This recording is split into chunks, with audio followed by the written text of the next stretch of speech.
ഹൃദയാഘാതം മൂലം മരണപ്പെടുന്നവരുടെ എണ്ണം ദിനംപ്രതി വർദ്ധിക്കുകയാണ്. ഹൃദയത്തിന്റെ കാര്യത്തിൽ ഒരു പ്രായം കഴിഞ്ഞ് മതി കരുതലെന്ന അലസ മനോഭാവം തുടക്കത്തിൽ തന്നെ ഒഴിവാക്കണം. ഹൃദയാഘാതത്തിന്റെ ലക്ഷണങ്ങൾ മിക്കപ്പോഴും നെഞ്ചിലായിരിക്കും പ്രകടമാകുക. 90% ഇത്തരത്തിൽ പ്രകടമാകാനാണ് ചാൻസ് കൂടുതൽ. എന്നാൽ ചില ആളുകളിൽ വേറെ ലക്ഷണവുമാകാം. നെഞ്ചു പൊട്ടിപ്പോകുന്ന വേദനയുണ്ടാകുക, ശ്വാസോച്ഛ്വാസം ക്രമാതീതമായി ഉയരുക, നെഞ്ചിൽ ഭാരം അനുഭവപ്പെടുക തുടങ്ങിയ ലക്ഷണങ്ങളാണ് സാധാരണയായി ഒരാളിൽ അനുഭവപ്പെടുന്നത്. എന്നാൽ നെഞ്ചിൻ്റെ ഇടതുവശത്താണ് ഹൃദയം സ്ഥിതി ചെയ്യുന്നതെന്നതുകൊണ്ട് തന്നെ നെഞ്ചിൻ്റെ ഇടതുവശത്തായിരിക്കും വേദന അനുഭവപ്പെടുകയെന്ന തെറ്റിദ്ധാരണ പലരിലുമുണ്ട്. എന്നാൽ അല്പം ഇടത്തേക്ക് ചരിഞ്ഞ ആകൃതിയിലാണ് ഹൃദയം സ്ഥിതി ചെയ്യുന്നതെങ്കിലും ഹൃദയാഘാതം ഉണ്ടാകുമ്പോൾ നെഞ്ചിന്റെ മധ്യഭാഗത്തായിട്ടാണ് വേദന അനുഭവപ്പെടുക. നെഞ്ചിൽ നിന്നും വേദന വ്യാപിക്കുക കൈയിലേക്കായിരിക്കും. പൊതുവെ ഇടതു കൈയിലേക്കാണ് വ്യാപിക്കുന്നതെങ്കിലും ഇടതു കൈയിൽ മാത്രമല്ല വലതു കൈയിലും വേദന വ്യാപിക്കാൻ സാധ്യതയുണ്ട്. ചില കേസുകളിൽ രണ്ടു കൈകളിലും വേദന അനുഭവപ്പെടാം. രോഗി വിയർക്കുകയും ഛർദ്ദിക്കുകയും ചെയ്യും. അപൂർവമായി ചിലർക്ക് ഹൃദയാഘാതത്തോടനുബന്ധിച്ചുള്ള ലക്ഷണങ്ങൾ വയറിലേക്കും വ്യാപിക്കാറുണ്ട്. എന്നാൽ ഇത്തരം ലക്ഷണങ്ങൾ പൊക്കിളിന് താഴേക്ക് യാതൊരു കാരണവശാലും വ്യാപിക്കാറില്ല.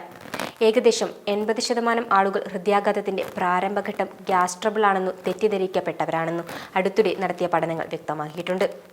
ഹൃദയാഘാതം ഒഴിവാക്കാൻ നമുക്ക് ചെയ്യാവുന്ന കാര്യങ്ങൾ എന്തൊക്കെയാണെന്ന് നോക്കാം. ആരോഗ്യകരമായ ഭക്ഷണക്രമം, അതുപോലെ പഴങ്ങൾ, പച്ചക്കറികൾ, ധാന്യങ്ങൾ, പ്രോട്ടീനുകൾ എന്നിവ അടങ്ങിയ ഭക്ഷണം ശീലമാക്കുക.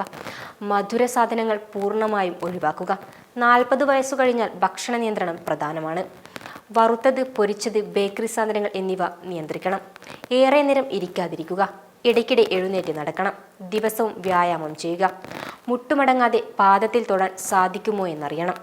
നീന്തൽ, സൈക്ലിംഗ് പോലുള്ള ഹൃദയത്തിന് ഗുണകരമായ വ്യായാമങ്ങൾ ചെയ്യണം. ഹൃദയമിടിപ്പ് വർദ്ധിക്കുകയും ഹൃദയാരോഗ്യം മെച്ചപ്പെടുത്തുകയും ചെയ്യുന്ന പ്രവർത്തനങ്ങൾ ചെയ്യാൻ ശ്രദ്ധിക്കണം. ഉറക്കം പ്രധാനമാണ്. മിനിമം 7 മണിക്കൂറെങ്കിലും ഉറങ്ങണം. 9 മണിക്കൂറിൽ കൂടുതൽ ഉറങ്ങരുത്. മദ്യപാനവും പുകവലിയും പൂർണ്ണമായും ഒഴിവാക്കണം. പുകവലിക്കുന്ന ശീലമുണ്ടെങ്കിൽ ഇപ്പോൾ തന്നെ ഇത് ഒഴിവാക്കാൻ ശ്രമിക്കുക. ഇതിനായി ആരോഗ്യ വിദഗ്ധരുടെ സഹായമോ ചികിത്സയോ തേടണം.